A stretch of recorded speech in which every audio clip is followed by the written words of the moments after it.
हम लोग एक ही चीज पर न जाने कितनी बार टैक्स भरते हैं। जैसे कि जब आप पैसा कमाते हैं तो इनकम टैक्स भरते हैं, उस इनकम से आप गाड़ी खरीदते हैं तो गाड़ी खरीदने पर जीएसटी देते हैं, जब गाड़ी खरीदते हैं तो रोड टैक्स भी सरकार आपसे वसूलती है, फिर रोड डेवलपमेंट सेस भी आपसे लेती है, अब आप मोटर इंश्योरेंस भी कराएंगे गाड़ी का तो उस पर भी जीएसटी लेती है, और उसके बाद आप जब पेट्रोल या डीजल भरवाएंगे उस पर भी सेस और वैट लेती है, और अंत में जब आप अपनी गाड़ी को सड़क पर चलाएंगे तो टोल टैक्स के नाम पर जनता से पैसा वसूलती है। इतने सारे टैक्सेशन ओवरलोड कर हम इस देश के आम आदमी का खून चूस रहे हैं सर। इस देश में इन्फ्लेशन पर भी जीएसटी लग रहा है। वो कैसे लग रहा है?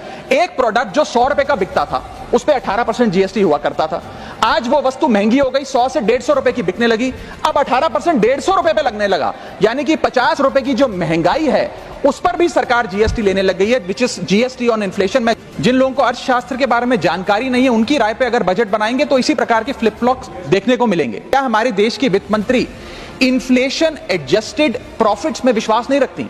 क्या उन्हें इन्फ्लेशन का ज्ञान नहीं है? क्या वो जानती नहीं कि इस देश में महंगाई एक प्लेग की तरह फैलती जा रही है? सरकार का एक सूत्री मिशन है टैक्स, सरकार का कमीशन है टैक्स। जगने पे टैक्स, सोने पर टैक्स, हंसने पर टैक्स, रोने पे टैक्स, खाने पे टैक्स, पीने पे टैक्स, बच्चों की पढ़ाई पे टैक्स, बुजुर्गों की दवाई पर टैक्स, फसलों की बुआई पे टैक्स, ट्रेन और यात्रा हवाई जहाज पर टैक्स, खरीदने पर टैक्स, बेचने पे टैक्स, फैलने पे टैक्स, समेटने पे टैक्स, सड़क पे टैक्स, आसमान पे टैक्स, गाड़ी पे टैक्स, मकान पे टैक्स, सपनों पर टैक्स, अरमान पे टैक्स, खुशी पर टैक्स, मुस्कान पर टैक्स, दिन रात की गाड़ी कमाई पर टैक्स, किताब पर टैक्स, सियाही पे टैक्स, सब्जी पर टैक्स, मिठाई पे टैक्स। सरकार जनता से वसूल रही है बीजेपी से दिल लगाई पर टैक्स। पहले तो मैं सरकार के मंत्री नितिन गडकरी जी का जो एक चिट्ठी सामने आई, उन्होंने अपनी सरकार के वित्त मंत्री को चिट्ठी लिखते हुए कहा कि लाइफ इंश्योरेंस और हेल्थ इंश्योरेंस पर जो 18% जीएसटी लगाया उसे वापस लिया जाए। मैं उनकी इस मांग का समर्थन करता हूं और सरकार से मांग करता हूं कि हेल्थ और लाइफ इंश्योरेंस पर कम से कम हम जीएसटी ना लगाएं। ये कोई लग्जरी गुड या लग्जरी प्रोडक्ट नहीं है। और मुझे यह बताते हुए खुशी है सर कि parliamentary standing committee on finance की आज से 6 महीने पहले रिपोर्ट आई थी, जिसका हिस्सा मैं भी था। मैं भी parliamentary standing committee on finance का सदस्य हूं, जिस समिति ने अपने पैरा नंबर 2.10 में साफ तौर पे सरकार से अनुरोध किया कि हेल्थ इंश्योरेंस और लाइफ इंश्योरेंस पर जीएसटी कम किया जाए, समाप्त किया जाए, ना लगाया जाए। मैं पढ़ के वो अंश आपको सुनाना चाहूंगा।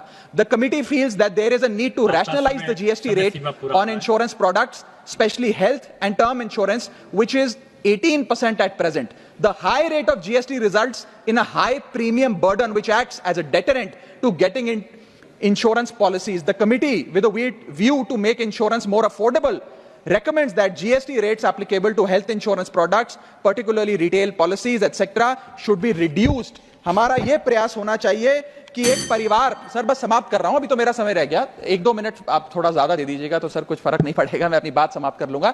हेल्थ इंश्योरेंस पे और लाइफ इंश्योरेंस पर हमें टैक्स समाप्त करके लोगों को इंसेंटिवाइज करना चाहिए कि ज्यादा से ज्यादा परिवार भारत के हेल्थ इंश्योरेंस के कवर में आए, लाइफ इंश्योरेंस के कवर में आए। वो मैं सरकार से मांग करूंगा। और सर एक बड़ा इंपॉर्टेंट पहलू मैं आपके सामने हाईलाइट करना चाहूंगा। इस देश में इन्फ्लेशन पर भी जीएसटी लग रहा है। वो कैसे लग रहा है?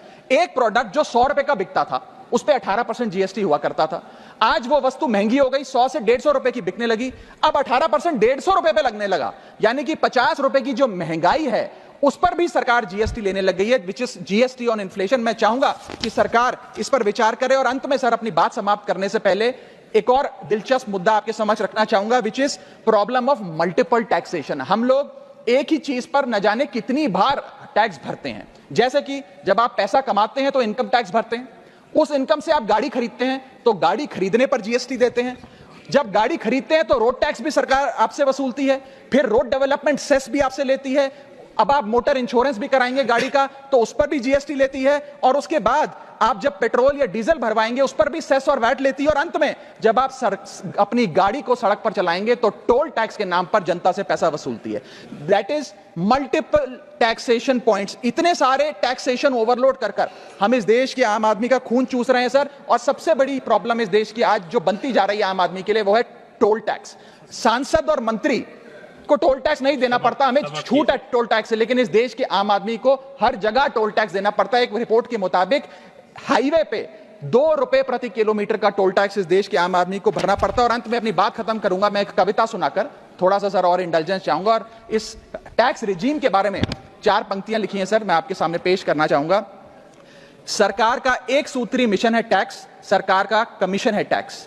जगने पे टैक्स, सोने पर टैक्स, हंसने पर टैक्स, रोने पे टैक्स, खाने पे टैक्स, पीने पे टैक्स, बच्चों की पढ़ाई पे टैक्स, बुजुर्गों की दवाई पर टैक्स, फसलों की बुआई पे टैक्स, ट्रेन और यात्रा हवाई जहाज पर टैक्स, खरीदने पर टैक्स, बेचने पे टैक्स, फैलने पे टैक्स, समेटने पे टैक्स, सड़क पे टैक्स, आसमान पे टैक्स, गाड़ी पे टैक्स, मकान पे टैक्स, सपनों पर टैक्स, अरमान पे टैक्स, खुशी पर टैक्स, मुस्कान पर टैक्स, दिन रात की गाड़ी कमाई पर टैक्स, किताब पर टैक्स, सियाही पर टैक्स, सब्जी पर टैक्स, मिठाई पर टैक्स।